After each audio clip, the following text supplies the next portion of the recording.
Hey guys, good morning. It is 6 a.m. on March 12th, half an hour before the market is going to open. Today we have the big CPI report come out, so that's going to be the major catalyst or major driver for the markets, at least for the first half of the day, maybe throughout the entire day, we'll see. So we'll want to take a look at how that report came out and the impact on futures. So let's go ahead and take a look at that. Our futures over here are up. So all significantly looks like the S&P 500 about 60 basis points and the NASDAQ about 80 basis points and the Dow about 30 basis points. So all non-random. The Dow on the verge of being non-random, but these other two are definitely up. So we'll see how much of an impact that was because of overnight trading and how much it was because of that CPI report. Let's go over here to Econo Day. Take a look at our CPI report, see how that came out. Year on year CPI 3.2. So prices going up, and then X food and energy 3.8 versus 3.7.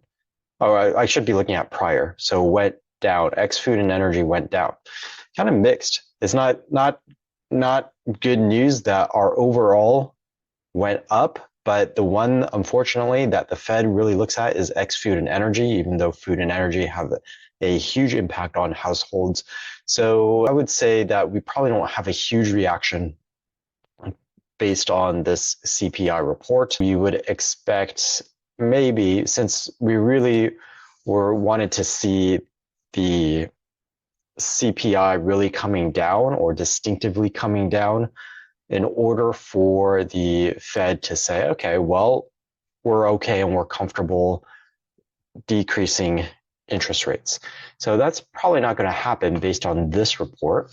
Let's take a look at the Fed Watch tool, but they may not have reacted so quickly to the report. 1% for March, 15% for May, June still at 70%. So this is now looking a lot less reasonable in June, and we should probably expect this over the next weeks to come down to about 20-ish%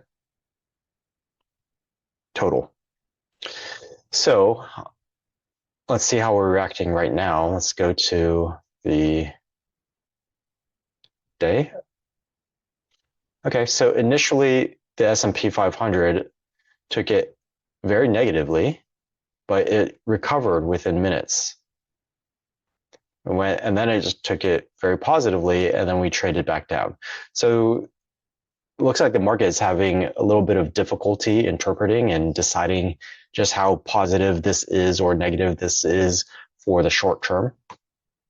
And we're trading, we're having difficulty getting a precise direction. Overall, it's to the positive side right now, pre-market, but we really do want to see how this trades throughout the day, because that direction could change. It's really not, if we delay our interest rate cuts, that's not good news, because what's priced in to the market right now is several rate cuts or 6 rate cuts before the end of the year. And it's looking a lot less likely that that's going to happen. As we're speaking, we can see that this is breaking and testing that pre-market VWAP, and we actually poked below it. So I wouldn't be surprised if we chop around and before we finally find the direction during the live trading session. Let's see how TLT reacted.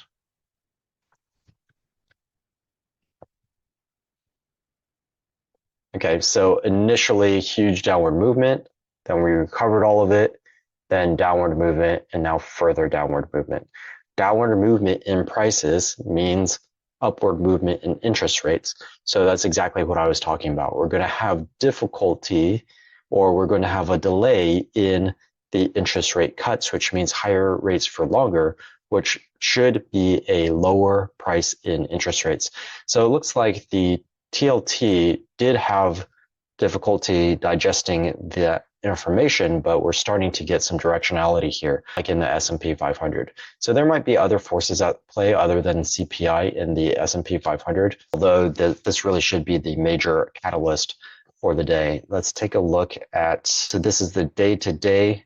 Looks like our pre-market is down, is below the yesterday's low. So this channel that we drew looks like it's going to hold, and it bounced off of that top of that channel and start heading lower. SPY. So what else could have affected the SPY? We did have earnings on, I believe it was Oracle yesterday. Yes. So after market on Oracle, let's see how those earnings went.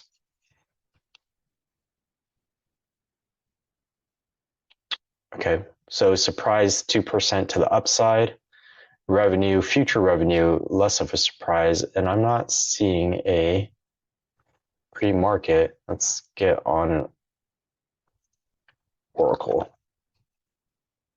Oh, it's way up here. Okay, so the market, at least in the after or pre-market session, it interpreted it as very, very positive, way up here. So that will help the QQQ and the SPY bring it upwards. It would not really have had an impact on Dow Jones. And yesterday we were seeing this divergence between the Dow Jones and the SPY and the QQQ. So this is probably going to send that even more extreme. And let's see how we think the day might go intraday. So yesterday we nailed it. We said right at the open, we said, hey, we're probably going to head lower and test this 508.50 level. And if we break through, then we have the 505 level. But we were really expecting just a very muted range because of the CPI report that was coming up today. And it traded down exactly to the 508.50 level. And then it traded all the way up to the 512 level, which we said would be the upper limit. We already had a line drawn there, and we said that it's going to be difficult for us to close above the previous day close, and we didn't. We came a little bit shy of it. So yesterday's price movement went exactly as expected. Today is going to be a lot harder to predict because the market doesn't seem, at least pre-market, doesn't know how to react to that CPI report yet. So let's get some lines in here to just because we don't know exactly how the movement is going to go, we can still identify important levels. So that pre-market peak right there will be pretty important and is associated with this peak right here. And then we've got another peak just below it, but we'll just keep that one line right there. We'll probably add one right here. Let me just make sure that's not just a single pre-market level. And it is, so I'm going to remove that line. And we could probably add one. Yeah, we'll just leave it like this, okay? So if we have a strong market, then we're going to want to get at least to the previous highs. Okay, so if we look at SPY, the previous high right here, yesterday's high was at 511.88, so that same 512 level, and then the previous day 518. So we really want to see us break above that 512 and then go all the way to 518 in order for us to be comfortable that this is a bullish movement. So yesterday we came down, we went as far as the EMA 20 and we bounced all the way back up to close a little bit over that EMA 8. And we want to see that momentum continue and be able to get above yesterday's high, above the previous day's open. And then that might be enough for today. And then tomorrow or the next day to retouch and re-challenge that all-time high right there in order for us to have strong bullish momentum. Otherwise, we're just stuck in this box still. and we'll get squeezed between the top of this box and this uptrend. So overall, it is looking bullish, but it's not super, super bullish because we are still trading inside of this box. On the QQQ, far weaker. We came and we touched the EMA 20 as well, but we never traded as high as the EMA 8. So we stayed very comfortably inside the range between the EMA 8 and the EMA 20. And we closed basically the same level as where we started. And we're sort of stuck in here in no man's land. So we'll see. So it looks like Oracle, with all the news together, including Oracle, will open right at that EMA 8, and we'll definitely want to see us get above the EMA 8 and be able to stay there if we're going to flip bullish or remain bullish in the QQQ. So we're still challenging right here. We're still at a risk level, challenging this uptrend level. If I look at Dow Jones, we're pretty much chopping across the EMA 20 and the EMA 8. We did close right at the EMA 8 yesterday. Looks like we might open a hair above it, but we went way down below the EMA 20, and they're so close together now that a normal day's range will probably span both of those levels. So we'll want to see how directional we get. The interest rates will affect tech or any industry or sector that relies on borrowing a lot more than something like a blue chip. A blue chip will be a lot more stable. They do borrow, but they don't borrow because they need the cash flow. They borrow to maximize the cash that they have. So they can easily decrease their borrowing or pay down their borrowing or even go to zero debt if they need to. So one classic example is Apple. I don't know what it is at this particular moment, but if you looked at Apple's balance sheet a year ago, then what you would have found is that about 90 billion in debt, but about 110 billion in cash. So they could easily pay down their debt and just sit on 20 billion in cash rather than 110 billion. So they're not as dependent or as reactive to interest rates. Most tech companies are not in that boat. They are heavily leveraged and they borrow a lot because a lot of them aren't even profitable yet. So they rely on funding in order to keep them going, and investors believing that their technology will make them profitable in the long run. So Dow Jones does not get affected as much by those interest rates. And so you will probably see a more muted range on the Dow Jones because of that CPI report. Okay, let's look at, we looked at the TLT. Let's look at VIX. Let's see how VIX reacted to this.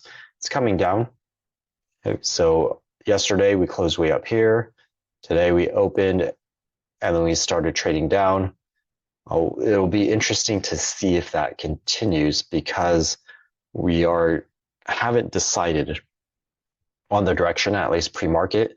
Yes, we are up, or well, let's see, it might have changed by the time we open. We might not even be that far up because we are below that VWAP now. As we've been talking, we went below it, crossed above, and then came actually significantly below that VWAP line.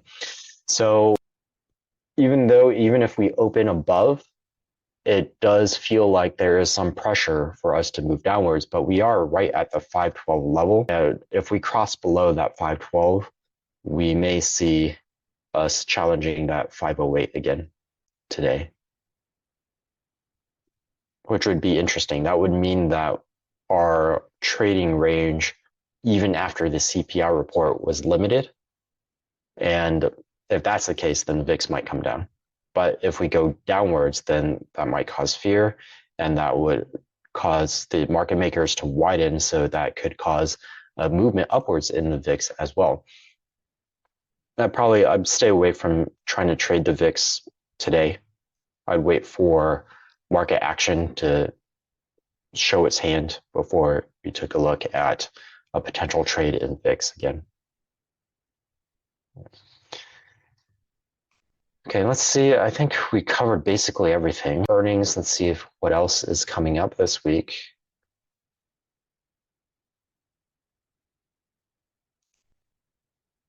Before market, these are all not really seeing anything. So it's today after market. 12, we need to see 12, not 11. So today after market,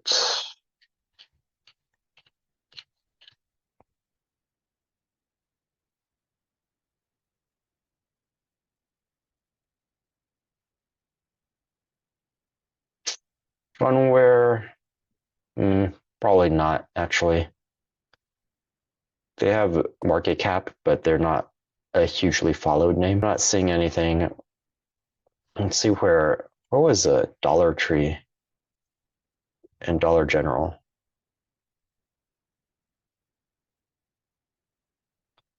So one will be tomorrow before market. It's a Dollar Tree. Dollar Tree may be one to watch. In general, these discount retailers have been doing very well. So if we didn't want to go directly into Dollar Tree, you could go into a different discount retailer, Ross Stores, Walmart, TJ Maxx. Those would all be plays off of Dollar Tree. And then we have Dollar General the day after.